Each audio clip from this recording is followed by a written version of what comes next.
আধুনিক কাব্যের সমস্যা বিশ্বাস। আবু সঈদ আইয়ুব। সমস্যাটি বিশদ করে বলার দরকার নেই। সবাই জানেন যে সাম্প্রদায়িক কবিতায় এসেছে গণ্ডিবদ্ধতা, কোনো কোনো স্থলে ব্যক্তিকেন্দ্রিক কারাবাস, কবি এবং তার পাঠকের মাঝখানে অবদ্ধতা ও অবেদনীয়তার প্রাচীর উঠেছে। সে প্রাচীরের উপর আবার ভাঙা কাঁচ বসানোর চেষ্টা। কবিতার শুধু কবিতা কেন, সমস্ত শিল্প কলারই জন্ম হয়েছিল ট্রাইবের সম্মিলিত অনুভূতির মধ্যে। সত্যতার অনিবার্য গতিতে ট্রাইবের আদিম সাম্যতন্ত্র যখন বিভক্ত হলো শ্রেণিক সমাজের স্বার্থ সংঘাতে, তখন গোটা সমাজের ক্ষেত্র থেকে কবিতার বিস্তার যদিও সংকুচিত হলো, তবুও শ্রেণীবিশেষের সমষ্টি চেতনার মধ্যে নিজেকে বিকাশ করবার শক্তি সে হারালো না। আজ সে শক্তিও তার গেছে বৃহত্তম সংখ্যার জন্য গভীরতম অভিজ্ঞতার প্রকাশ। টলস্টয়কৃত এই শিল্প প্রতিমাটিকে অক্ষরে অক্ষরে উল্টো সাব্যস্ত করতেই আজকের শিল্পীরা উঠে পড়ে লেগেছেন। অধুনাত মূল্য বিচারে শ্রেষ্ঠ শিল্পী সেই যে ক্ষুদ্রতম সংখ্যার কাছে সূক্ষ্মতম কলাকৌশলের বাজি দেখিয়ে থাকে। শতকরা বাকি ৯৯ জনকে সে গ্রাহ্যের মধ্যেই আনে না, এবং অতি সূক্ষ্ম টেকনিক যে অতি দক্ষ কলাবিদের কালোয়াদি ছাড়া আরও কিছু ব্যক্ত করতে পারে, এটা তার কাছে সেকেলে ঠেকে। লেখক এবং পাঠকের আঙ্গিক এবং প্রসঙ্গে ব্যবধান দুর্লঙ্ঘ থেকে অলঙ্ঘ হতে চলেছে। নবীন সাহিত্যিকরা এ বিষয়ে কী ভাবছেন তা সকলেরই জানা। আমার মতো যারা সাহিত্যিক নয়, নিন্দুক নয়, হতবুদ্ধি পাঠক মাত্র, তাদের দিক থেকেও সমস্যাটা ভেবে দেখার সার্থকতা আছে। ভেবে যে সমস্যার সমাধানে পৌঁছেছি এমন স্পর্ধা রাখবার মতো ভয়ঙ্করী অল্পবিদ্যা অবশ্য আমার নেই। রোম্যান্টিক যুগের আত্মপ্রতিষ্ঠিত ও সিদ্ধকাম কবিদের সঙ্গে তুলনা করলে প্রথমেই চোখে পড়ে যে আজকের কবিরা অগ্রজের অটল বিশ্বাস হারিয়েছেন। সে বিশ্বাসের সরলতা জীবনের জটিল পথে তাদের সহায় ছিল কি অন্তরায়, দার্শনিক বা বৈজ্ঞানিক চিন্তাধারার সঙ্গে খাপ খেত কি খেত না, এসব আপাতত অপ্রাসঙ্গিক। তাছাড়া এমনতর প্রশ্ন মনে অঙ্কুরিত হওয়া মানেই এই যে বিশ্বাস সেখানে শিকড়শুদ্ধ শুকিয়ে মরেছে। কোনো তর্ক না তুলেও এটুকু অবশ্য বলা যায় যে সে বিশ্বাস অগ্রজদের কলা সৃষ্টিকে তাজা ও প্রাণবন্ত করে রেখেছিল। সংশয় ঝড়ঝাপটা বুকে করে অকুল সাগর পাড়ি দেওয়ার সর্বনাশা দুঃসাহস দার্শনিকেরই স্বভাবধর্ম।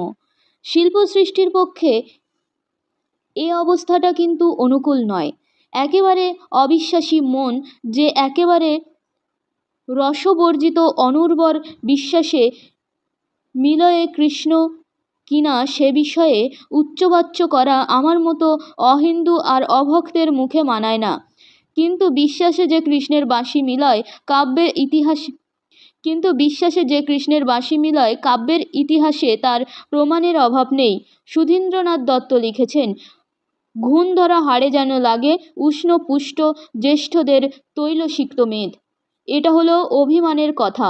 জ্যেষ্ঠদের উপর যতই রাগ হোক আর ব্যঙ্গোক্তিটাকে যতই শান দেওয়া যাক, এই আত্মচেতন কবি স্বীকার না করে পারেননি যে তার সমসাময়িক কবিতার শুকনো হাড়ে ঘুণ ধরেছে। ইংরেজি সাহিত্যের পটে সংশয়ের ছায়া পড়েছিল অনেক দিন আগেই, ঊনবিংশ শতকের মাঝামাঝি। টেনিসন আর আর্নল্ডের কবিতায় তার বিক্ষোভ অভিব্যক্ত। এ দুজন কবির মনীষা ও চারিত্র্য কিন্তু মূলত আস্তিক শৈশব শিক্ষার গুণে। দেশকালের চাপে আস্তিক না হয়ে তাদের উপায় ছিল না। সে আস্তিকতার সমতল ভূমিতে মাঝে মাঝে সন্দেহের পাথর উঁচিয়ে উঠেছে, মাঝে মাঝে নৈরাশ্যবাদের ফাটল ধরেছে, তাতে করে মেঝেটা জখম হয়েছে, কিন্তু একেবারে ক্ষয়ে যায়নি, এবং তার উপর বিশ্বনিরীক্ষার যে ইমারতটি খাড়া ছিল তা পড়ি পড়ি করেও শেষ পর্যন্ত টিকে রইল। আর্নল্ড যদিও দেখলেন বিশ্বাসের সপ্ত সাগর যাচ্ছে শুকিয়ে, শুনতে পেলেন ধাবমান তরঙ্গের ক্লান্ত গর্জন, retreating to the breath of the night wind down the west edges, drear and naked, singless of the world.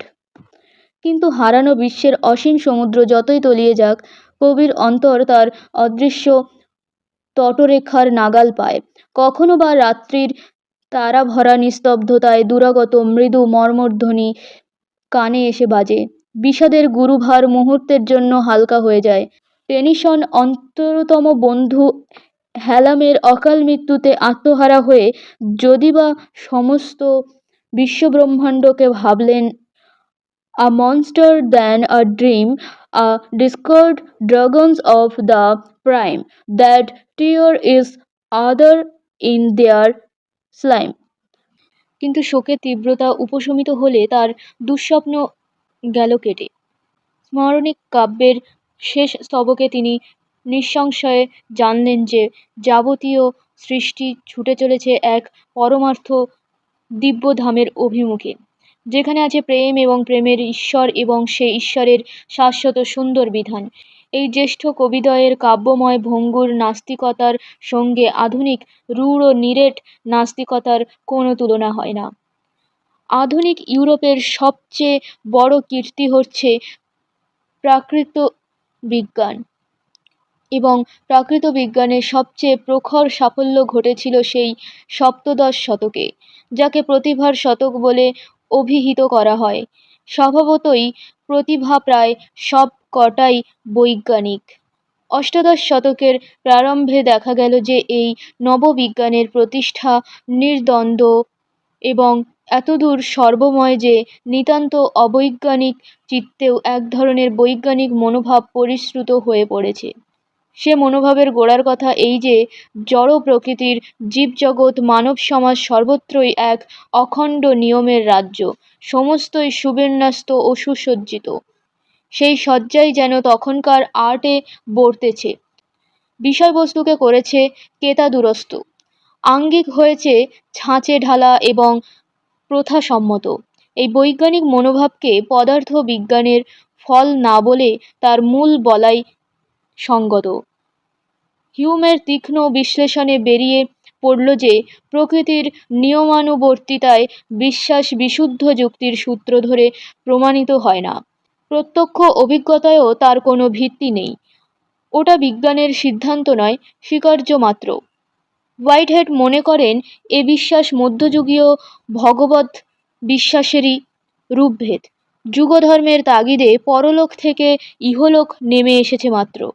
সে যাই হোক, অষ্টাদশ শতকের ক্লাসিক্যাল সাহিত্যেও দেখা যায় এই বিশ্বাসের মূল প্রেরণা। এই মাপাঝোঁকা বাঁধাছাদা তালকে আশ্রয় করে সে সাহিত্যের ধ্রুপদী চাল সম্ভব হয়েছিল।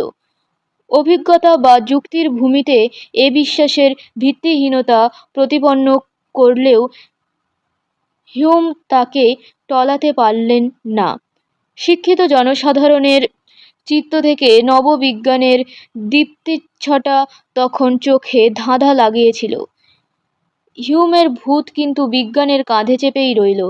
ঊনবিংশ শতকের গোড়াতে যখন কতকটা অভ্যাসের ফলে, কতকটা হিউম কান্টের তীব্র ঘাত প্রতিঘাতের প্রতিক্রিয়ায় বিজ্ঞানের চোখ ধাঁধানো ঔজ্জ্বল্য ক্ষীণ হয়ে এসেছে, রোম্যান্টিক ভাবালুতায় প্রবল বন্যা তাকে পাশ কাটিয়ে সাহিত্যকে অন্য খাদে বইয়ে নিয়ে গেল। বিংশ শতাব্দীতে বের্গস দুর্বিনীত বিজ্ঞান মানসিকতাকে শায়েস্তা করলেন আরও এক দিক থেকে, প্রাণ এবং মনের ক্ষেত্রে গাণিতিক বৈজ্ঞানিক পদ্ধতির ব্যর্থতার ঢাক পিটিয়ে। আরও কয়েক বছর পরে এলেন এডিংটনের মতন আত্মশুদ্ধিপরায়ণ পদার্থবিদ।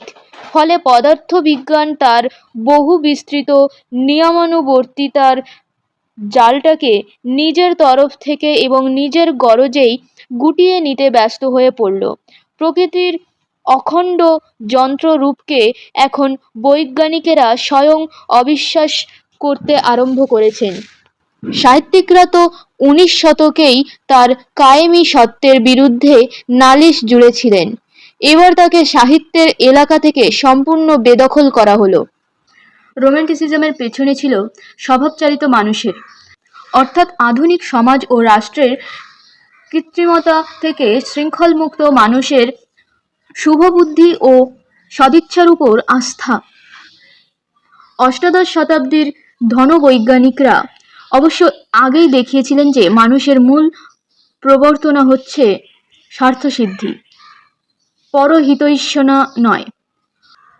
তবে ধরে নেওয়া হয়েছিল যে নতুন সমাজ ব্যবস্থা যদি সামন্ততান্ত্রিক সমস্ত বাধাবিঘ্ন সরিয়ে ফেলে মানুষ মাত্রেরই অর্থ লাভের পথকে সুগম করে দেয়, তাহলে প্রত্যেকের স্বার্থ সন্ধানের ফল হবে এই যে প্রত্যেকেই নিজের সুখ স্বাচ্ছন্দ্যের প্রকৃতিদত্ত দাবি মিটিয়ে নিতে পারবে। নালিশের কোথাও কোনো কারণ অবশিষ্ট থাকবে না। এ ভুল ভাঙল অল্প দিনে, এবং নিদারুণভাবে রোম্যান্টিক সাহিত্য যখন প্রকৃতি ও মানব বন্দনায় কলগুঞ্জরিত, সেই সময়ে ইংল্যান্ডে দেখা দিল বড় বড় কলকারখানা। দেখতে দেখতে দেশটাকে ছেয়ে ফেলল। দেশের ধনসম্পদ মুষ্টিমেয় কয়েকজনের হাতে আটকা পড়ল। বাকি 15 আনা লোক এক মুঠো অন্নের জন্য তাদের শেষ সম্বল শ্রমশক্তি বেচে ফেলে কৃতদাসের অধম হলো। 15-16 ঘন্টা করে খাটিয়ে ঠিক কয় ছটাক করে খেতে দিলে এবং কয় মিনিট করে জিরোতে দিলে ধরে প্রাণটা থাকে। অনেকখানি হিসেবি বুদ্ধি খরচ করে কারখানার মালিকেরা তার নিখুঁত ব্যবস্থা করলেন। যে যার পথ দেখবে। নীতির এই ভয়াবহ পরিমাণ লক্ষ্য করে মহোদয় ব্যক্তিরা বিচলিত হলেন, কিন্তু মনুষ্য ধর্মে বিশ্বাস হারালেন না। মরিস ওয়েন প্রভৃতি রামরাজ্যের প্রত্যাশীরা ঠাহর করলেন যে আর কিছু নয়, এখন দরকার শুধু সর্বগ্রাহ্য একটি আদর্শ উদ্ভাবন করা এবং সবাইকে সমঝিয়ে দেওয়া, সমাজ ও রাষ্ট্রকে সর্বজনের কল্যাণ নিয়োগ করার পুঙ্খানুপুঙ্খ উপায়টা কি। আদর্শ উদ্ভাবিত হলো। উৎসাহী ব্যক্তিরা উপায়ের ব্যাখ্যা ও প্রচারে মেতে উঠলেন। সে প্রচার কেন ব্যর্থ হলো এবং শ্রেণীস্বার্থের সংঘাতে কেন তা বারে বারে ব্যর্থ হতে বাধ্য, এই হলো মার্কসিজমের গোড়ার কথা। মানবতন্ত্রবাদ অনেক দিন যাবৎ ভাবুক ও কর্মীর কল্পনাকে রঙিন করে রেখেছিল। ঐতিহাসিক জড়বাদের মধ্যে তার অবসান ঘটল। মার্কস যদিও ইচ্ছাশক্তিকে একেবারে উড়িয়ে দেননি, তবু তার জড়বাদে সেই ইচ্ছার স্থান অত্যন্ত সংকীর্ণ। ধনবিজ্ঞানের অন্ধ অব্যর্থ বিধানগুলি সেখানে মৌলিক ও চরম। মানুষের শুভ সংকল্প কোনো সামাজিক বিপ্লব বা বিবর্তন উদ্রিক্ত করতে পারে না, প্রতিহতও করতে পারে না। বড়জোর পারে শুধু তার গতি শ্লথ বা দ্রুত করে দিতে। অথবা মার্কস এঙ্গেলসের কথাটাকে এভাবেও নেওয়া যেতে পারে যে আমাদের মনে এমন সংকল্প জাগতেই পারে না যা জড় প্রকৃতির কোনো একটি ঘটনা সমাবেশের ছায়াপাত মাত্র নয়। হরে দরে একই কথা, অর্থাৎ মানব কল্যাণ সাধিত হবে ভৌতিক নিয়মের অনুবর্তনায়, মহানুভবেরই প্রেরণায় নয়। এ মতবাদের সত্য মিথ্যা নিয়ে কোনো নৈয়ায়িক তর্ক ফাঁদতে চাই না। এও মেনে নিতে প্রস্তুত আছি যে বর্তমান সমাজের নিদারুণ অনাচার ও অবস্থা ভেঙে চুরে সমাজটাকে নতুনভাবে গড়তে হলে আমাদের মার্কসের কাছে দীক্ষা নিতে হবে। তবু প্রশ্ন থেকে যায়, সাহিত্যকে অনুপ্রাণিত করবার যতটা শক্তি ছিল আদর্শবাদী হিউম্যানিজমের, জড়শক্তি বিলাসী মার্কসিজমের কি তা আছে? হিউম্যানিজমের পরিপন্থী হলেও এবং প্রচলিত সমস্ত ধর্মকে জনগণের মৌতাত বলে বরখাস্ত করে দিলেও মার্কস ভক্তদের নিজস্ব একটি ধর্মবিশ্বাস গড়ে উঠেছে। সে বিশ্বাসের তেজ বহুকাল পূর্বের জেসুইটসদের কথা মনে করিয়ে দেয়। আজকের মুমূর্ষু সাহিত্যকে নবজীবন দান করতে কি সে অপারগ? অপারগ কিনা বিচার করবার সময় এখনো আসেনি। মার্কসপন্থী সাহিত্যের এখনো কাঁচা বয়স। ভাবে ভঙ্গিমায় বয়ঃসন্ধির আড়ষ্টতা কাটিয়ে উঠতে আরও কিছুদিন লাগবে তার। সে সাহিত্য যে সাহিত্যের মরুভূমি হবে না, এটুকু অবশ্য বলা যায়। কারণ তার অফুরন্ত প্রাণশক্তি কেউ অস্বীকার করতে পারে না। তবে ফণিমনসার জঙ্গলে ভরে না যায় সেদিকে নজর রাখা আবশ্যক। আশঙ্কার একটু কারণ এই যে মার্ক্সবাদীদের যে প্রেরণা আপাতত সবচেয়ে প্রবল সেটা নেতিবাচক, বর্তমান ব্যবস্থার বিরুদ্ধে বিদ্রোহ। এর অত্যাবশ্যকতা তর্কাধীন নয়, কিন্তু সাহিত্যিক ফলাফলটা বিবেচ্য। বুর্জোয়াস, ফ্যাসিস্ট, স্পাই ইত্যাদি বিদেশি শব্দের সঙ্গে বর্বর, গুন্ডা, ভাড়াটিয়া প্রভৃতি খাঁটি স্বদেশি পদ যোগ করে যে ফলাফলটা গদ্যে পদ্যে ও গানে পাইকিরি চালান দেওয়া হচ্ছে, অন্তত বাংলা সাহিত্যের ক্ষেত্রে তা বিয়োগান্তই হয়েছে। আশঙ্কার আরও একটু কারণ আছে। মার্ক্সবাদের যে দিকটা ইতিবাচক, রবীন্দ্রনাথের ভাষায় হ্যাঁধর্মী, সেটা এত নির্বস্তুক এবং শব্দাড়ম্বর বহুল, হেগেলের উৎকট দার্শনিকতায় এমন সমাচ্ছন্ন যে কোনোদিন যে তার উৎস থেকে শিল্প সাহিত্যের প্রাণরসধারা প্রবাহিত হবে এ কথা ভাববা শক্ত। দার্শনিক বিচারে তা টিকতে পারে না, সাহিত্যিক প্রয়োজনে লাগবার সম্ভাবনা তার নেই। তবে কি বেয়োনেট হাতে চার্জ করবার সময়ে নিগেশন অফ নিগেশন বলে হাঁক পারলে বিপ্লবী সেনা বুকে প্রাণ তুচ্ছ করা বল পায়? আমি ডেস্ক ক্লকের অধিবাসী যুদ্ধক্ষেত্রের মনস্তত্ত্ব ভালো বুঝি না, তবে এইটুকু বুঝি যে হেগেলকে ডিগবাজি খাওয়াবার জন্য সামন্ততন্ত্র ব্রতীদের এত মাথা ব্যথা, মাথার নিদারুণ অপপ্রয়োগ।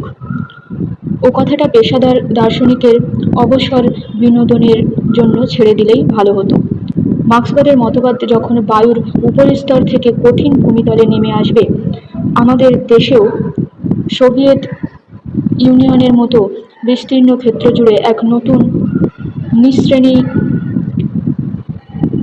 নতুন নিঃশ্রেণিক সভ্যতা চোখের সামনে রেখায় রেখায় ফুটে উঠবে, তখন আমাদের বামপন্থী সাহিত্যিকরা নিশ্চয়ই এমন একটি প্রেরণার উৎস খুঁজে পাবেন যা ধনাত্মক ও মূর্ত, যার তেজ শুধু পুরাতনের ধ্বংসস্তূপে আগুন লাগাবার জন্য নয়, যা নূতন এবং মহানের জ্যোতির্দীপ্তকে উদ্ভাসিত করবে। ততদিন প্রগতির সাহিত্য যদি সাহিত্যের পশ্চাদ্গতি, তাতে বিচলিত হব না। ফাঁকা বুলি ও ঠাসা গালিগালাজের মধ্যেও সাহিত্যের আদর্শের রুচি স্থির রাখব। মধ্যযুগের শিল্প, সাহিত্য, সঙ্গীত দানা বাঁধছিল আনুষ্ঠানিক খ্রিস্টধর্মের চারিদিকে। অঙ্গসৌষ্ঠবে অতুলনীয় অনেক গির্জের চূড়া তৎকালীন স্থাপত্যের উৎকর্ষ ইউরোপের নগরে নগরে আজও ঘোষণা করবে। কিন্তু সে চূড়াগুলি যে উত্তুঙ্গ প্রতাপের প্রতীক ছিল তা আজ ধূলিবিলীন। মানুষের টমাস একুইনাসের মতো অনন্য সাধারণ মেধাবী মানুষেরও বুদ্ধি বিচারকে শিকলে বেঁধে সেদিন ধর্মের পরাক্রম হয়েছিল নিরঙ্কুশ দিগন্তব্যাপী। রাজশক্তির সাজাতিক রূপান্তর এবং প্রজাশক্তির মানবিক উদ্বোধনের সম্মিলিত অভিঘাতে কেমন করে সেই পরাক্রম দিনে দিনে ক্ষয় পেল, তার ইতিহাস রেনেসাঁসের প্রথম উন্মেষ থেকে ডারউইনের বিবর্তনবাদ পর্যন্ত পরিকীর্ণ। ধর্মানুষ্ঠানিক শাসনকে সমাজে পাকা করতে হলে মনের উপর তার ভিত মজবুত করে গড়া দরকার। তাই কতগুলি শাস্ত্রীয় মতবিশ্বাসকে নানা কৌশলে শতাব্দীর পর শতাব্দী অটল করে রাখা হয়েছিল। রেনেসাঁসের চিত্ত জাগরণের পর এই সমস্ত প্রাচীন ডগমার সঙ্গে নবীন দর্শন বিজ্ঞানের হাতাহাতি বেঁধে গেল। ডারউইনের সঙ্গে ডগমার যে যুদ্ধ, সেইটাই বোধহয় ইউরোপের রণক্ষেত্রে তার শেষ যুদ্ধ। পরে ডারউইনের তত্ত্বটাকে হাত করবার যে ফন্দি চার্চের পক্ষ থেকে পোপ প্রভৃতি করেছিল তা অত্যন্ত হাস্যকর। নববিজ্ঞানের সঙ্গে ধর্মচিন্তার গরমিল যতটা নিরবিচ্ছিন্ন, দর্শনের সঙ্গে ততটা নয়। দার্শনিকেরা দুপক্ষেরই যোদ্ধা। শাস্ত্রানুমোদিত বিশ্বাস, বিশেষত ভগবানে বিশ্বাসকে বাঁচিয়ে রাখবার জন্য শুধু যে ধর্ম ব্যবসায়ীরাই চেষ্টার ত্রুটি করেননি তা নয়, ডেকার্ত, লাইবনিৎস, বার্কলি, এমনকি কান্টের মতন বিশুদ্ধ দার্শনিকরাও ভগবানকেই তাদের দর্শন সাধনার লক্ষ্য ও কেন্দ্র করেছিলেন। শেষ পর্যন্ত অবশ্য বিজ্ঞানকেও ধর্মের তল্পিবরদারির কাজে লাগাতে দেখা গেল। এডিংটন সমগ্র পদার্থবিজ্ঞানকে কতকগুলি পয়েন্টার রিডিংয়ে পুনর্বাদী গাণিতিক সমীকরণে পর্যবসিত করে ইহলোক পরলোকের মাঝখানে ইনটুইশনের পথটাকে প্রশস্ত করবার চেষ্টায় ব্যাপৃত। ইনটুইশনের পথ অবশ্য ডগমা থেকে বহু দূরে, এবং এডিংটন স্বয়ং কোনো শাস্ত্রীয় ধর্মের পক্ষপাতিত্বে অস্বীকার করেন। তার ওকালতিটি কবিসুলভ অতীন্দ্রিয় জ্ঞানের দিকেই। তবে কিনা দেখা গেছে যে বাইরে থেকে ধর্মানুষ্ঠানের চাপ যদি আলগা হয়ে যায় এবং ভিতর থেকে শাস্ত্র বিশ্বাস ভেঙে পড়ে, তাহলে মিস্টিকের ইনটুইশনও যে মানসিক উচ্ছৃঙ্খলতার সঙ্গে বারবার পথ পায় না। সেই জন্য বুঝি এলিয়ট আজ অ্যাংলো ক্যাথলিক এডস কেল্টিক পুরাণে মশগুল। সে সে যাই হোক না কেন, কোনো কোনো দার্শনিক এবং বৈজ্ঞানিকের সহযোগিতা সত্ত্বেও একালের যুগধর্মের সঙ্গে সেকালের রিলিজনকে আর কিছুতেই খাপ খাওয়ানো গেল না। ঈশ্বরের অস্তিত্ব, আত্মার অবিনশ্বরতা প্রভৃতি চিরন্তন বিশ্বাসগুলি মানবচিত্ত থেকে চিরকালের মতো বিদায় নিয়ে চলল। তারই প্রথম বিক্ষুব্ধ চেতনা টেনিসন ও আর্নল্ডের কবিতায় স্বাক্ষরিত। ভগবান এবং ভগবৎ প্রেম যখন কাব্যের নাগালের বাইরে চলে গেল, তখন অনেকের মনে হয়েছিল যে নিতান্ত ঐহিক মানব প্রেমই তার জায়গা জুড়বে, জীবনকে এবং সাহিত্যকে নিরত্বশূন্যতার গ্রাস থেকে বাঁচিয়ে রাখবে। তাতেও কিন্তু বাদ সাধল বিজ্ঞানের নবতম শাখা মনস্তত্ত্ব। মনের অসংজ্ঞাত স্তর ছাড়া তার তলায় তলায় অসংজ্ঞাত ও অজ্ঞাত স্তরগুলিও খুঁজে বের করলেন ভিয়েনিজ স্কুলের চিকিৎসকরা। খুঁজে বের করলেন বলাটা তথ্যের আপলাপ হচ্ছে। বলা উচিত এই স্তরগুলির অস্তিত্ব ধরে নিয়ে কতগুলি মানসিক ও স্নায়বিক ব্যাধির ব্যাখ্যা এবং চিকিৎসা করতে সক্ষম হলেন। অবচেতন মনের শুধু অস্তিত্ব স্বীকৃত হলো না, তার স্বরূপ সম্বন্ধে নানা রকম এলোপাথারি গবেষণা চলল এবং শেষ পর্যন্ত তার যে ছকটা তারা সর্বসাধারণের কৌতূহলী চোখের সামনে এঁকে ধরলেন, তা যেমন তাক লাগানো তেমনই পীড়াদায়ক। সে ছবির অনেক অংশকে প্রামাণ্য মনে করা এখনো অবৈজ্ঞানিক, তবু মোটের উপর শিক্ষিত মণ্ডলীর মনে এই ধারণাই বদ্ধমূল হলো যে সেক্স আর প্রেম পরস্পরের মধ্যে এমন ওতপ্রোতভাবে জড়িত যে ও দুটিকে একই বস্তুর এপিঠ ওপিঠ বললেই হয়।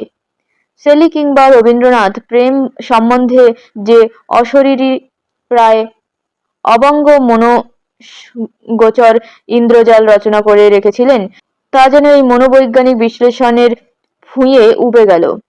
উবে যাওয়ার সঙ্গত কারণ হয়তো ছিল না, তবু অনেক পরিমাণে উবে গেছে যে এইটা হলো তথ্য। অত্যন্ত নব্যতান্ত্রিক কবিরা প্রেমের ধার দিয়েও যেতে চান না, যদি বা যান আর ভাবে কথা বলেন। সে কথার পেছনে বাঁকা অঙ্কুশের মতো ভাব প্রচ্ছন্ন থাকে, সব সময় প্রচ্ছন্নও থাকে না। ওয়াল্ডস হক্সলির গোড়ার দিককার উপন্যাসগুলি ফ্রয়েড চালিত মুদগর দ্বারা মোহভঙ্গের ঝাঁঝালো প্রতিচ্ছবি। এতটা ঝাঁঝালো যে মনে হয় উল্টো দিকেই বুঝি লেখকের মোহ জন্মে গেছে। অবিশ্বাসের মরুভূমিতে রবীন্দ্রনাথ কখনো আধুনিকদের মতো পদক্ষেপ করতে বাধ্য হননি। যদি হতেন তাহলে তার কাব্যের অফুরন্ত শ্যাম সমারোহের কতটুকু অবশিষ্ট থাকতো। এলিয়ট এই মরুভূমিকে কাব্যে অমর করলেন, কিন্তু সেখানে তিষ্ঠতে পারলেন না, ফিরে গেলেন ক্যাথলিক ধর্মের ছায়া তরুতলে। রেডস মরুভূমির মাঝখানে এক ওয়েসিস রচনা করলেন নানা দেশকাল থেকে আখ্যান পুরাণের শান্ত শীতল ফল্গুধারা বইয়ে এনে। I had made a new religion, at most an infallible charge of poetic tradition, of a fardel of stories and a personages and of emotions. I had even created a dogma. এডস বা এলিয়টের মতন এতটা ব্যক্তিগত খামখেয়ালি পথে সর্বজনীন কাব্য সমস্যার নিরাকরণ হতে পারে না। আধুনিক কালের বিপদ থেকে উদ্ধার পাওয়ার উপায় প্রাচীন যুগে পালানো নয়, আধুনিকতার যুগে এগোনো। ভবিষ্যতের সাহিত্য আপন প্রাণরসের নির্ঝর খুঁজে পাবে কোন নবমহানুভবের শিলাবেদী তলে, কোন যুগ চৈতন্য শিখরের গলিত তুষারে তার নির্দেশ দেওয়া আমার ক্ষমতার বাইরে। হয়তোবা ভুয়ো দার্শনিকতা বর্জিত বিবর্জিত এবং মানব ধর্মে আস্থাবান সাম্যতন্ত্রের মধ্যেই হয়তোবা মনোবিজ্ঞানের নবাবিষ্কৃত পথ ধরে অন্তরাকাশের যে নতুন দিগন্ত আমাদের চোখের সামনে উদ্ঘাটিত হবে তারই বালার্ক লেখায়। পদার্থবিজ্ঞানের কথা তুলছি না, কারণ পদার্থবিজ্ঞান ইতিমধ্যেই চিন্তার স্বাভাবিক রাজ্য প্রায় ত্যাগ করে সাংকেতিক জালে নিজেকে পাকে পাকে জড়িয়েছে।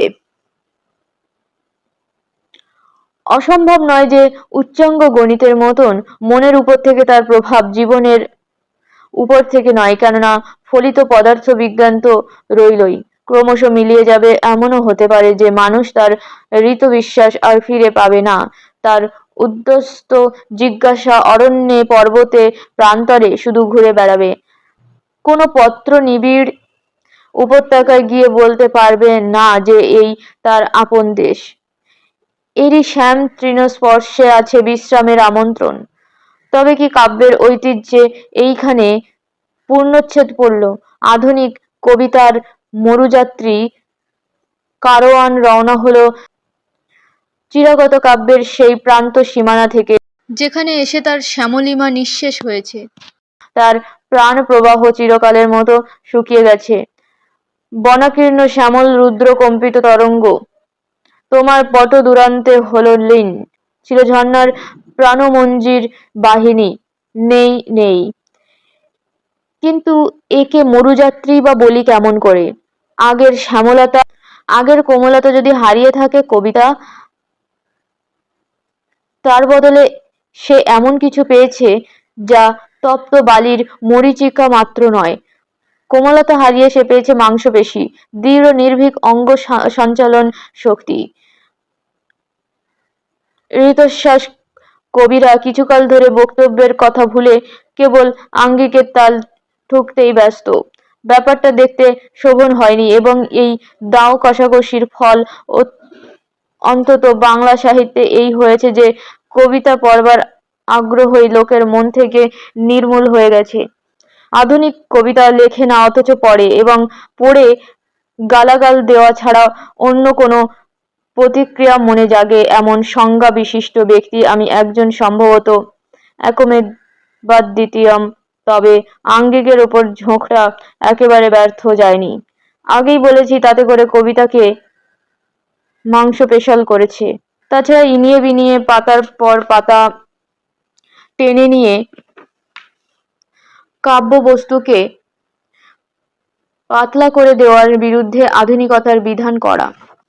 অত্যন্ত চোখা শব্দের অন্বেষণ, সবচেয়ে লাগসই উপমা ও চিত্রকল্পের প্রয়োগ যে বাক্য বাদ দিলেও ব্যঞ্জনা খণ্ডিত হয় না, তাকে কেবল পদলালিত্যের খাতিরে কবিতায় জায়গা না দেওয়ার সংকল্প, এসব দিকে মনোযোগ প্রখর হওয়ার ফল যে শুভ তাতে সন্দেহ নেই। তবে লেখক এবং পাঠক উভয় পক্ষে তা এখনো অনভ্যাসের ফোঁটা।